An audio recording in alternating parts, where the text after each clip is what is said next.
Hey Andy, good to have you here in the podcast. How you doing? Awesome. It's great to be here, Rob. Yeah, thanks for making time. Yeah, I saw you. You were just chatting. I saw you at on LinkedIn quite a fair bit, and I was in New York at a conference and met up with our friend Lee. And you just happened to be doing a LinkedIn Live, an audio room there with I think Jim Louderback and a bunch of LinkedIn heavy hitters. So that was great to catch. You had like a full room, like I think 150 plus people. So how did you like Yeah, that it was fun. experience? Oh, it was great. It was great. It's been like a really interesting adventure, I would say, for the past 9 months or so. Yeah. Really focusing on spending more time on LinkedIn and trying to Yeah. figure out the platform.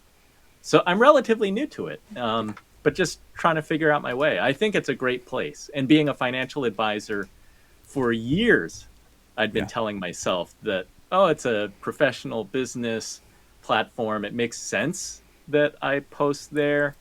And I just didn't do it for so long. Yeah. I was, I was trying to spend time on Facebook and Instagram, not very well, um, I should add. But yeah, LinkedIn has been great. I find that there are a lot of just really interesting people there. Hmm. The attitude tends to be like a pretty positive place. People are into personal development, whether it's your career or your personal life, and I think that's a really good fit for me. That's great. That's great. That's awesome. Yeah, because take us back, Andy, because you've been you've had your you've been a manager with your you've been a financial advisor for what, like over 20 years, yeah? Over 20 years, Over yeah, 20 years. something like Okay. 24 years. See, Crazy. I have the gray hair to prove it. I'm starting to get those too, but nobody knows because I've been shaving my head since I was 13. So now it's like nobody knows. Like, does Rob have gray hair? Yes. No, but that's good. So you've been a financial advisor for about 20 plus years, and then you've had a podcast now for a while. You're saying you're new to LinkedIn, but you've been a content creator for quite some time now on the podcast. Yeah. Yeah, probably longer than I like to admit. Yeah, I've been publishing a weekly podcast for over Cool. 5 years. Yeah. So that's commitment and consistency. And Yeah.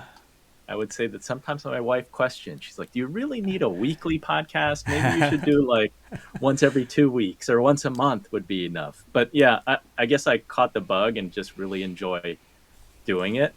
Kind of, the podcast came about because it's a family-run firm. My father started our company, Running Meat Capital Management. So we're Cool. managing people's investments, their Yeah. stocks, their bonds. We Hmm. do some financial planning to help understand clients' objectives and put together an investment approach. Um, but so it's my dad and then my brother and my brother and I have been, really taking over the business. Yeah. But going back probably 7, 8 years ago, Hmm. we started blogging for our company, Oh, no. Yeah. and I went into it very skeptical. I'm like, nobody wants to read a financial advisor's blog. Like, I know what the like stereotype is. It's going Yeah. to be dry. It's going to be boring. Hmm. Like, no one wants that. People Yeah. want cats and memes. Even going back like 7, 10 years ago. But to my surprise, when you answer your clients' questions or your prospects' questions on your website, people actually find you. Yeah. I found that, Google SEO, even though we didn't really know what we were doing, Yeah. but people were like, the traffic of our website was going up and Good. it did work. We would have prospects calling us from, all over the country. Who knows? They would find us through a blog article that we wrote. And through that, I was listening to podcasts on the side. Yeah. And I guess after listening for a couple of years, I said to myself, oh, it'd be fun to try to make one. Mm. And I guess I just haven't, I started and never looked back. It's kind of scary how time flies, Yeah. but inspired money. Yeah, over 5 years now. That's great. Congratulations on that. Because I mean, you're quite humble about it, but it says here that it's actually like the top 10 personal finance podcasts by financial advisors according to Forbes. So that's no small feat. So congratulations on that. Yeah, maybe there aren't that many financial advisors who have a No, podcast, I but think there's got to be a lot in that space. there are a lot now. Yeah, I Yeah. would say that yeah, when I started, I think it was a lot fewer, but Mm. yeah, it's been a great adventure, a That's lot of great. fun. That's really awesome. Yeah, congratulations on that. Has this been like sort of the theme for you in terms of like starting new content channels? Because you do you tend to like stick with it, or are there some content channels that on social media that you've started and said like it's not a good fit for me, or like it's not producing ROI, and you've kind of shut it down? Like, have you what have you created in terms of social content channels after the podcast, Um, I would say it's or like pretty dabbled into? consistent. Pretty Mm. consistent. You know what it is? Like my brother and I were blogging consistently, Yeah. and then once I started the podcast, I couldn't really do both. Right. Right. Like all my energy was going into the podcast, and I'll periodically write a blog post, but I don't do it regularly. Right. So there Right. was a sacrifice to be made. Right. Everything since then has kind of used the podcast as like, the core of the content creation because maybe a year and a half ago, almost 2 years, I started doing more video Okay. because I wanted to try and experiment. I saw YouTube, like the power of YouTube, Yep. and was previously just posting like audio only podcast episodes there with a static image, Right. knowing that that didn't really, that wasn't going to get a boost from YouTube. Right. So I said, well, let me see if I can, create video episodes, which is like a whole nother challenge Right. because Right. like Right. file sizes on my computer, like my computer has no space, my computer can't handle the video. But I just keep plugging away. Sometimes I look back now and say, wow, audio only was really easy. uh, I kind of long for those days. Yeah, yeah. Well, you But kind of have to evolve, right? It seems like you're evolving into this video space now with the YouTube channel that you've got. And so are you so like growing up, were you more on were you more interested in finance and the creative content creator side of you is sort of coming out now, or were you like making home videos and stuff when you were younger as well, or yeah, like that's a great question. I don't know. I guess a little bit of both yeah. because I grew up in a family where my dad was a money manager. Right. He was an analyst. He was the director of research at the Bank of New York. Oh wow. My mom, when she went back to work when I was in third or fourth grade, she was working at Merrill Lynch as a stockbroker. Oh yeah. So I grew up in a family where dinner conversations were about like the economy and Right. like Can earnings imagine. and return on equity and a company's balance sheet. Right. So that was just sort of, I grew up around that, which I Mm, think is pretty rare. Like yeah. part of the motivation of having this Inspired Money podcast and YouTube channel is that to bring like positive, to bring a positive money mindset and to encourage people to talk about money. Like it doesn't have Yeah. to be negative or something that you don't talk about at the dinner table. Yeah. So kind of a gentle way to ease into some money conversations. Yeah. But I don't know. As a hobby, I enjoy playing acoustic guitar, playing Hawaiian music. So I Nice. guess there's like an artistic side. I don't watch as many movies as I'd like to, but growing up as a kid, loved watching movies. Mm, Kind of like the idea of editing, even mm. though back then it wasn't digital. You'd have to like take two VCRs and like connect them together. I I didn't do a lot of that, but I kind of had an interest, in or it. even audio dubbing. Like my friend and I would just do that for fun. We Yeah. took like a James Bond VHS tape and just like dubbed the audio. Right. To like a seventh grader. It was hilarious. That's so funny. That's so funny. I mean, going back to the dinner conversations, I think I like you said, I think you're kind of fortunate to have that. Like a lot of people didn't have that. A lot of you kind of grow up and go through school and stuff. in terms of like finances and understanding and learning about finance, it's kind of like, yeah, you kind of learn from your parents. And if your parents weren't necessarily good with money, then you kind of you have to kind of learn on your own when you become an adult and maybe make some mistakes before you learn. So, I think that's quite the blessing to like have that kind of upbringing, right? To like have those like conversations and then kind of go into your adulthood like knowing these things. So, with your podcast, I think, yeah, it's kind of a nice soft introduction to maybe being a fly on the wall into like maybe some of those conversations that you should have had maybe when you were younger, right? Like about money and finance and things.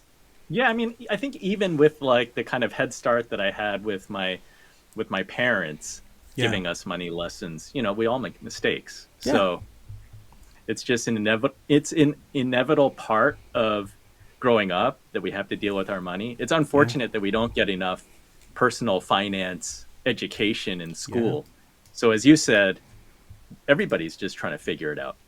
You get out of school and you just get thrust into adulthood, and you're supposed to know how to, pay all your bills on time and not amass too much credit card debt. If you have student loans, pay that off, not charge too much on a credit card.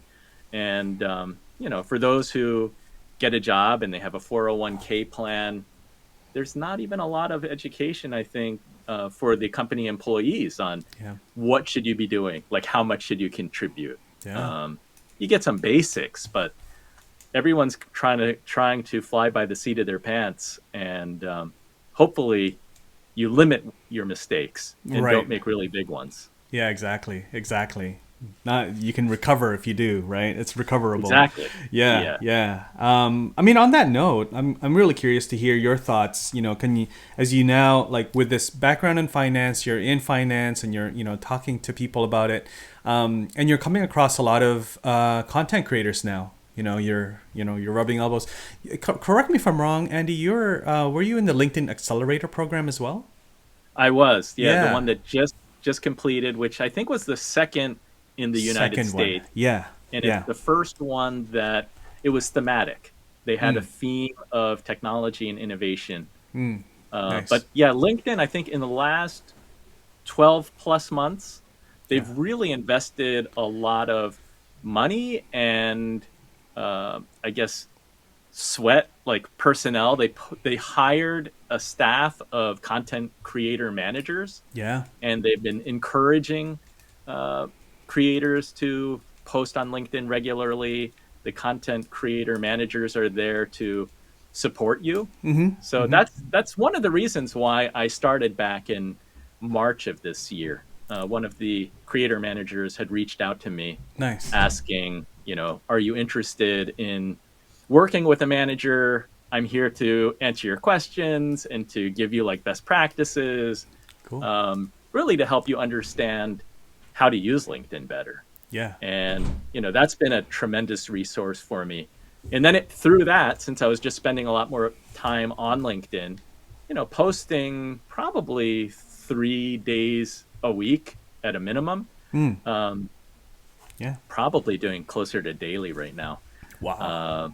But with the LinkedIn Accelerator program, I had to submit an application and had no idea that I would be accepted. I was very excited to be accepted. There were 120 creators accepted into the program.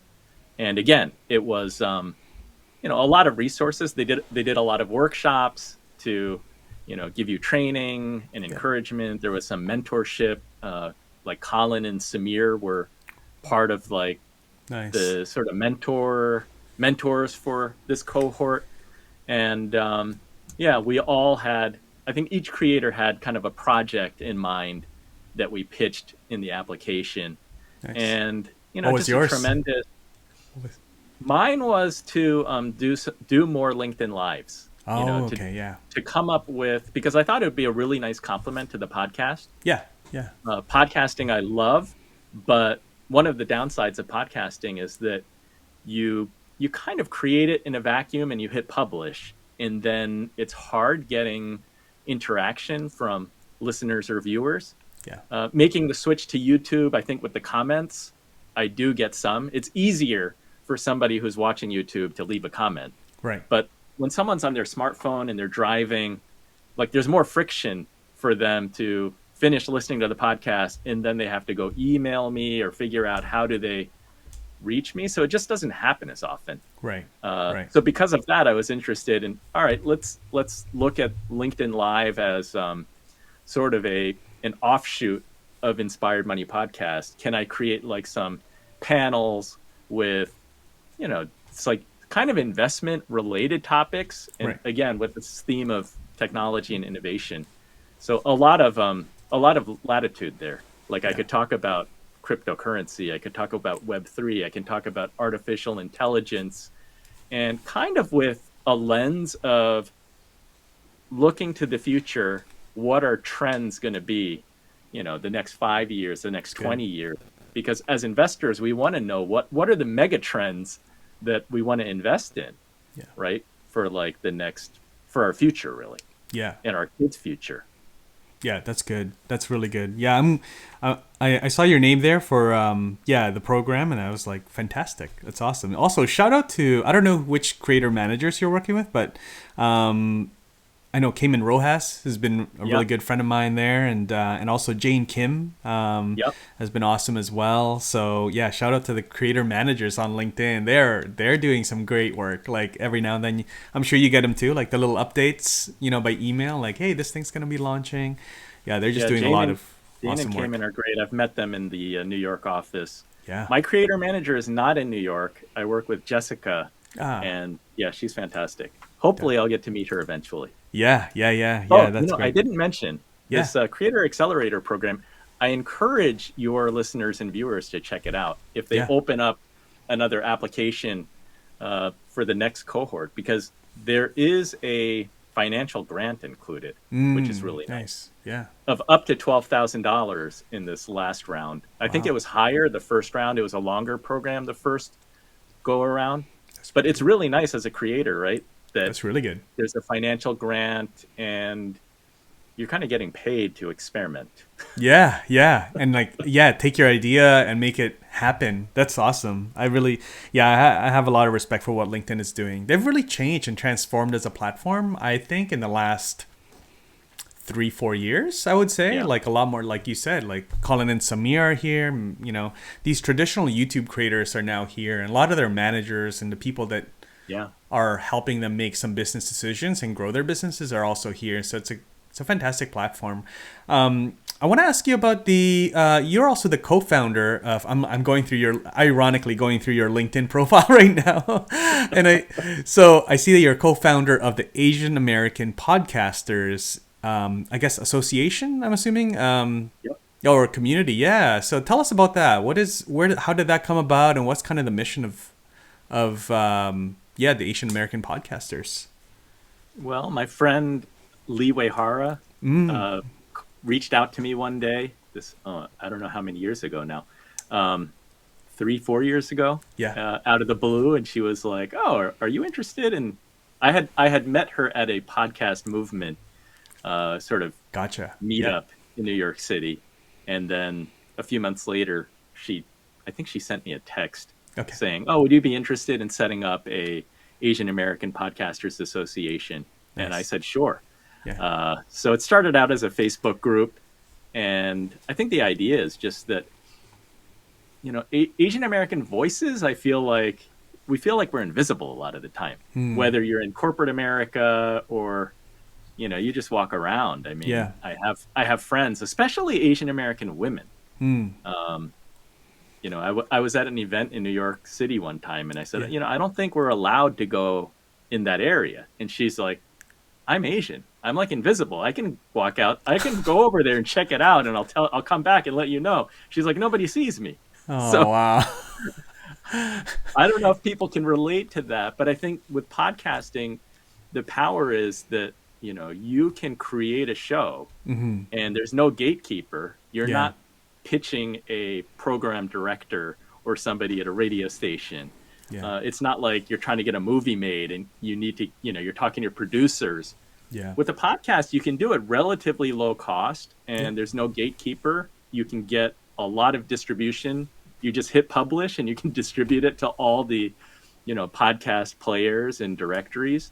So we just wanted to create a place. It's like a community, a supportive community of those who have been podcasting and can help, newcomers, and really just foster a community, because I think it's important.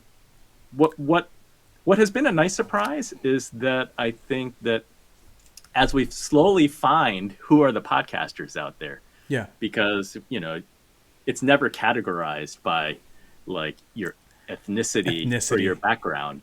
Right.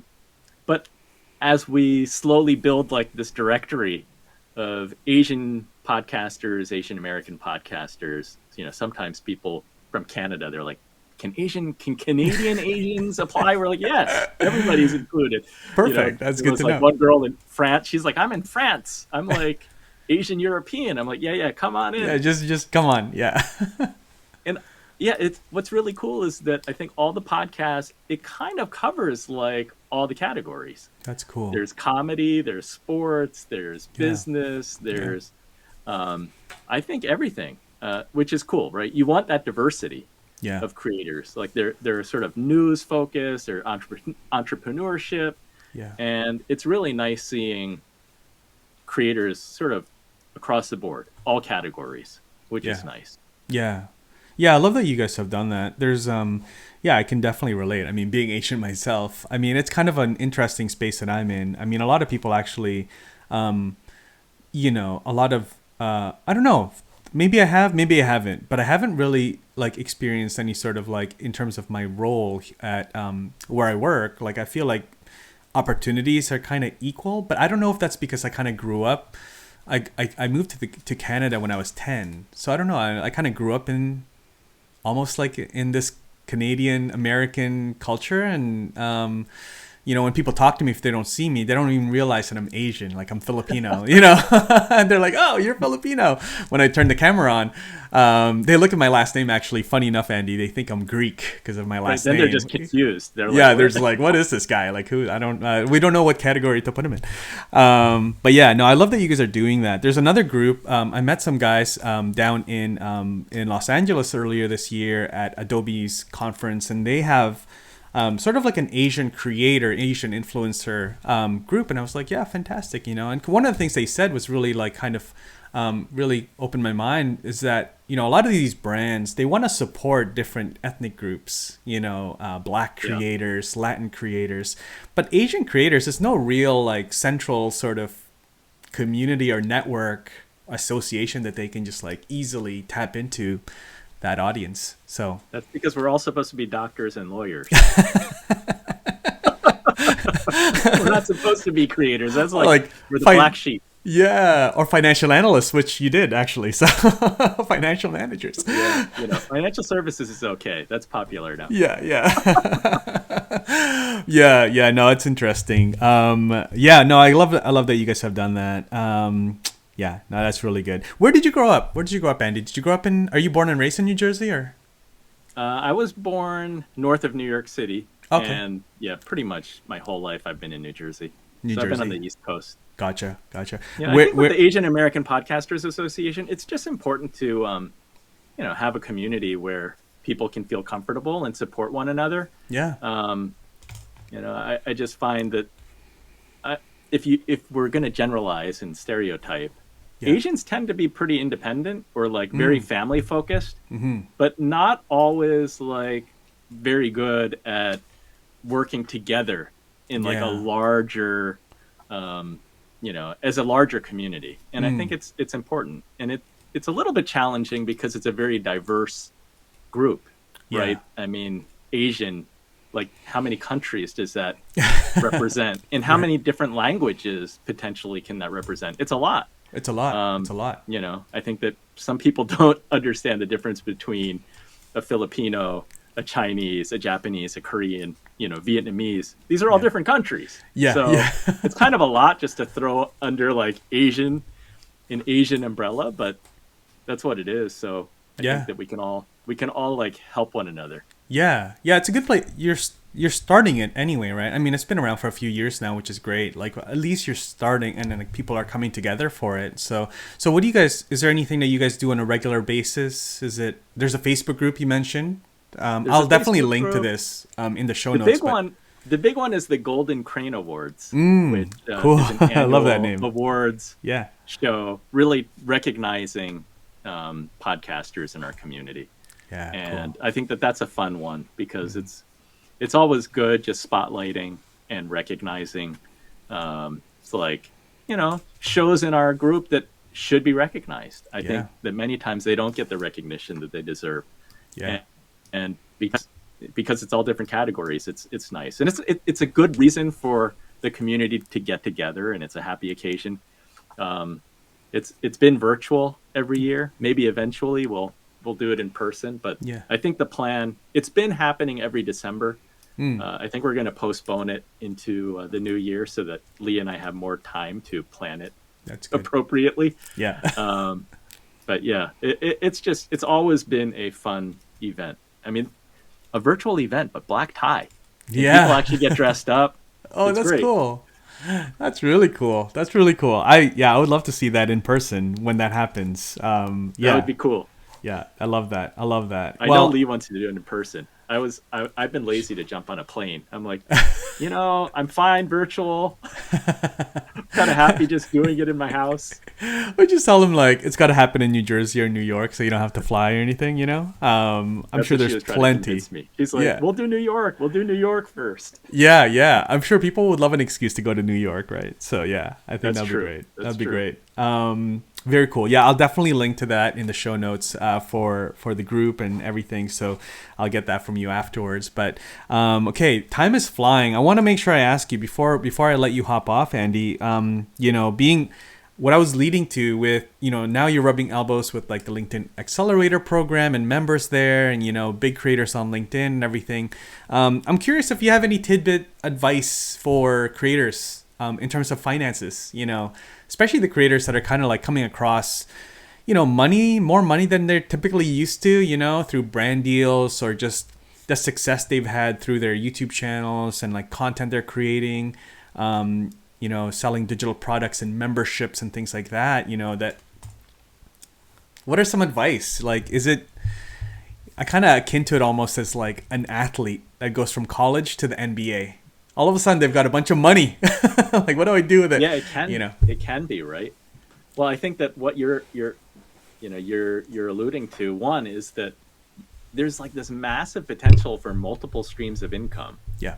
And some of it can be fairly regular, but it can also be challenging because it's not like receiving a salary working for a larger company. So it's like feast or famine. There can be times when cash flow is really good and money's coming in, and then you could be going through sort of like a drier spell where it's not as much. Right. So some of it is like out of your control. I mean, one can try to reach out to brands and try to set up different relationships and really try to diversify one's business. Right. Ultimately, that's the goal. You want as many different revenue streams, and you want multiple clients and brands that you're working with. It's not just coming from like one or two. Yep. But as long as you start having revenue coming in, you have earnings, I think it's important to set aside money for an emergency fund. I think traditionally the conventional advice is always 3 to 6 months, like in an emergency fund for car repairs, unexpected, something in your house needs to be fixed. Yeah. I think for creators, that's especially important because you might have like sort of a bumpier like income stream. Yep. So you have to figure out what is that amount so that you can set it aside.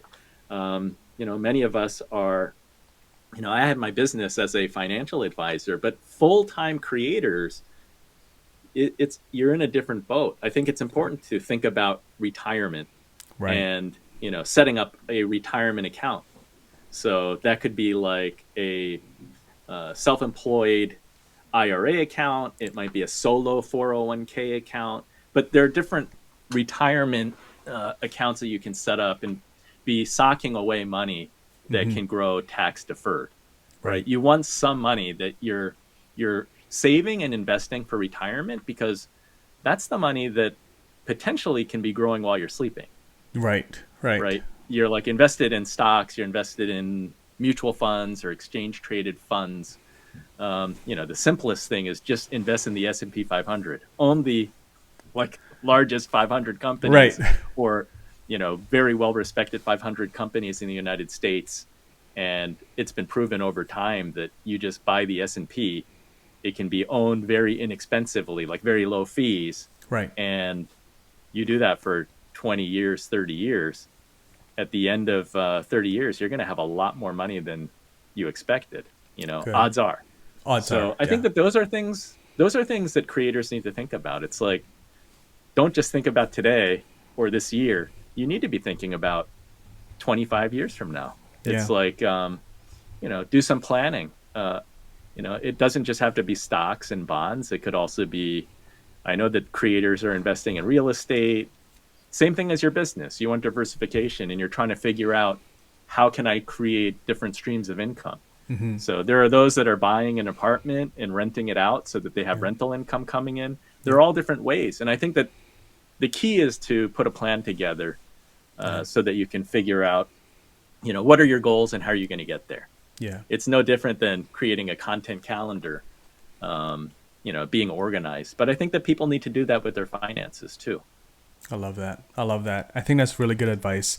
I think this is, I appreciate that, Andy. I know that, this wasn't really a financial advice show, but we have a lot of content creators that tune in.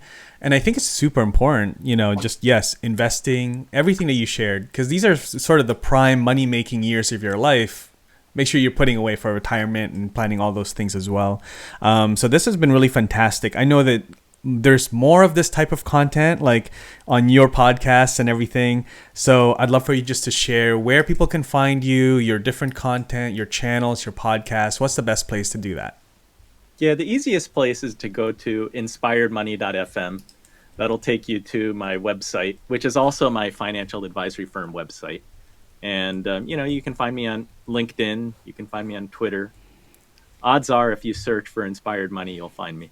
Inspired Money. There you go. Awesome, Andy. Thank you so much for your time. We'll have to have you Thanks, back on Rob. again sometime soon. My pleasure. Thanks for having me.